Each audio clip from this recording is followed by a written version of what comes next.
ములుగు జిల్లా వెంకటాపురం మండలం నల్లగుంట గ్రామంలో ప్రజలు ఏ ఇంటికి వెళ్లినా ఆశీర్వదించి నీరాజనాలు పడుతున్నారని, అంతేకాకుండా కత్తెర గుర్తుకు ఓటు వేసి గెలిపిస్తానని హామీ ఇస్తున్నారని అభ్యర్థి బూక్యా శ్రీదేవి శంకర్ నాయకులు తెలిపారు.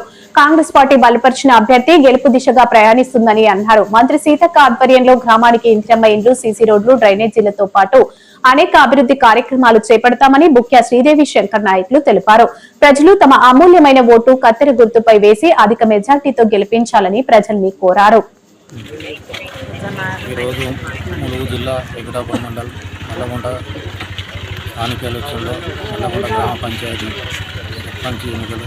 కాంగ్రెస్ పార్టీ బలపరిచిన అభ్యర్థిగా శ్రీదేవి శంకర్ నాయక్ ఈరోజు ప్రచారానికి ప్రారంభమైంది.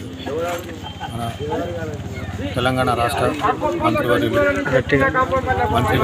సీతక్క గారి ఆధ్వర్యంలో మన తెలంగాణ అభివృద్ధికి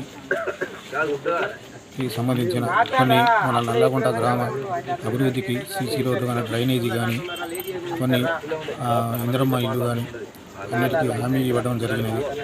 కావున ఈ ఎలక్షన్ అయిపోయిన తర్వాత మన మంత్రివర్యుల ద్వారా